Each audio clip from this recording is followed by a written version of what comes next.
بسم اللہ الرحمن الرحیم۔ یاد رکھو، جب اللہ کسی کو زوال کے بعد ایک نیا عروج عطا کرنا چاہتا ہے تو اسے یہ دو خاص نشانیاں بار بار ظاہر فرماتا ہے۔ اگر آج تم اپنی زندگی کے بدترین حالات سے گزر رہے ہو اور بہتری کے اسباب تلاش کر رہے ہو تو جان لو کہ اللہ کی طرف سے تمہیں کچھ خاص سائن اور ایسے اشارے بھی ضرور ظاہر ہوتے ہیں جن پر تم اکثر غور نہیں کرتے۔ اگر امید کی کوئی کرن تمہیں دکھائی نہیں دے رہی تو سنو، ایک روایت میں آتا ہے، اگر تم اپنے مزاج سے راضی نہ ہو تو دنیا تمہارے لیے خوشگوار کیسے ہو سکتی ہے۔ جان رکھو کہ قیمتی گوہر ابدار نمکین سمندر سے نکلتا ہے۔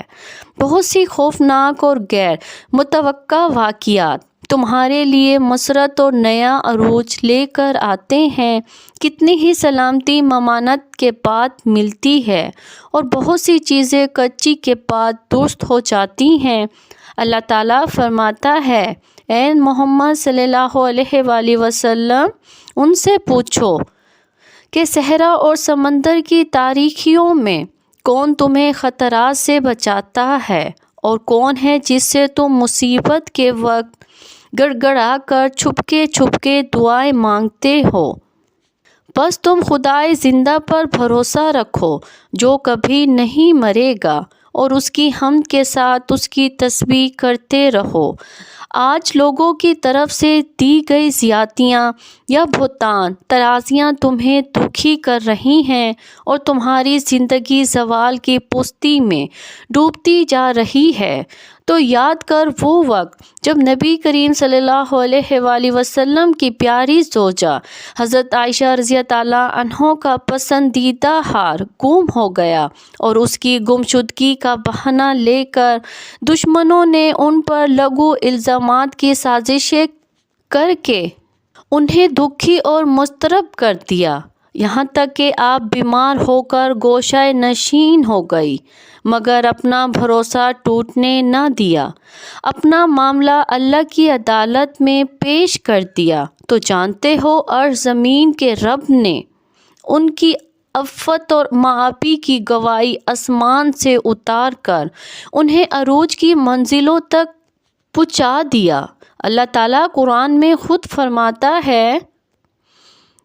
کانا پھوسی تو ایک شیطانی کام ہے اور وہ اس لیے کی جاتی ہے کہ ایمان والے لوگ اس سے رنجیدہ ہو، حالانکہ بے اذن خدا انہیں کوئی نقصان نہیں پہنچا سکتا اور مومنوں کو اللہ ہی پر بھروسہ رکھنا چاہیے۔ ایک جگہ روایت میں آتا ہے کہ تم بلندی اور شرف حاصل کرنے کے لیے اتنی سستی سے چل رہے ہو کہ تم اکتا جاتے ہو۔ عروج اور بڑائی کوئی کھجور نہیں جسے تم کھا لو، جب تک تلخی کا مزہ نہ چکھو تم عروج اور بڑائی کو نہیں پا سکتے۔ فرمایا کہ بلند مقام خواہشوں اور آرزوؤں سے نہیں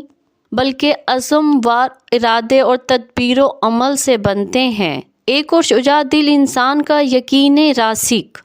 اور ظرف بہت بڑا ہوتا ہے، اور وہ لوگوں کی چالوں سے دل تنگ کرنے کے بجائے ہر آندھی اور طوفان کا مقابلہ کر کے ایک نئی اور روشن صبح کا انتظار کرتا ہے۔ اور جانتے ہو وہ کون خوش نصیب ہے جن کے زوال کو اللہ ایک نیا عروج عطا کرتا ہے اور ان پر خوب عنایات کی بارش برساتا ہے۔ اس کے کیا خاص اشارے ہیں؟ تو پہلے یہ ایک بات ذہن نشین کر لو،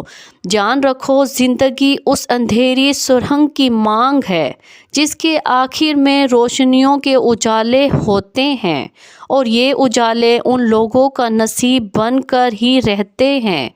جو اپنے ہاتھ میں نور ایمان کی مشعل کو تھام کر اس یقین سے اپنا سفر شروع کرتے ہیں کہ اللہ انہیں کبھی گرنے نہیں دے گا، تو اللہ اس کا ہاتھ تھام کر اس کے دل میں بصیرت کا نور عطا کر دیتا ہے، دلوں میں استقرار آ جاتا ہے، اعصاب حادثات کے وقت پر سکون ہو جاتے ہیں اور دل خدا کی محبت سے سرشار ہو جاتا ہے، اور یاد رکھنا کہ کچھ نشانیاں ایسی ہیں جو ظاہر کرتی ہیں کہ اللہ تمہیں زوال سے نکال کر جلد ایک نیا عروج عطا کرنے والا ہے، جس کی اکثر نشانی تو یہ بھی ہے کہ جب تم عقلی وجود کی قوتوں سے بدی کے رجحانات کو دبا کر نیکی کے رجحانات کو ابھاتے ہوئے اپنا تزکیہ نفس کرتے ہو تو اس کی اقتدار اعلیٰ سے وہ نعمتیں پا جاتے ہو جو تمہارے عروج کا باعث بنتی ہیں۔ قرآن کہتا ہے، فلاح پا گیا وہ جس کے نفس کو اللہ پاک نے پاک کر دیا، اور نامراد ہو وہ جس کے نفس کو اللہ نے دبا دیا۔ جانتے ہو جب تم اپنی زندگی کا پودا ٹھیک اس کے مزاج کے مطابق اب ہوا میں لگاتے ہو تو وہ نہ صرف پھولتا ہے بلکہ بہترین صاحبان بن کر تمہیں چھاؤں سے لطف اندوز بھی کروا دیتا ہے۔ ابو درداء فرماتے ہیں کہ ہر انسان دنیا کو اپنے خیال،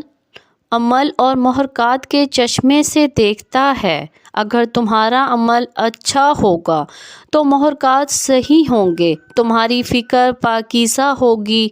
تو دل آئینے کا بھی صاف ستھرا ہوگا، لیکن جس کا آئینہ ملا ہوا ہو تو اس کا شیشہ کالا پڑ جاتا ہے اور اسے ہر چیز میلی اور دھندلی دکھائی دینے لگتی ہے۔ ایک قول ہے کہ کتنی ہی مصیبتیں تو ایسی ہوتی ہیں جن سے تم تنگ ہو جاتے ہو، لیکن اللہ انہیں مصیبتوں کو ختم کر کے اکثر ایسا عروج عطا کرتا ہے کہ جس ان کا انسان گمان بھی نہیں کر سکتا۔ جانتے ہو تمہارے زوال سے عروج عطا ہونے کی ایک نشانی یہ بھی ہے کہ جب ناقابل برداشت لمحوں میں تمہارے دل کو صبر آنے لگے تو یہ اس بات کی واضح دلیل ہے کہ عن قریب تمہیں عروج ملنے والا ہے۔ امام ترمذی کی ایک روایت ہے، بہترین عبادت تنگی سے دور ہونے کی امید ہے، کیونکہ جو عرش والے سے خوش گمانی رکھتا ہے وہ کانٹے دار درخت سے بھی ایک اچھا پھل توڑ سکتا ہے۔ اگر تم اپنے زوال کو عروج کی بلندی میں بدلنا چاہتے ہو تو اللہ سے بڑے بڑے گمان رکھو اور کسی کا خوف دل میں نہ رکھو سوائے اللہ کے۔ اپنے صبر اور امید کو قائم کیے رکھو، کیونکہ وہ وقت دور نہیں جب اللہ تمہیں آنے والے بہترین دن دکھائے گا اور تمہاری زندگی کی بگڑی تصویر کو ایسے حسین رنگوں سے بھرے گا کہ تم خود اپنی خوش قسمتی پر رقص کرو گے انشاءاللہ۔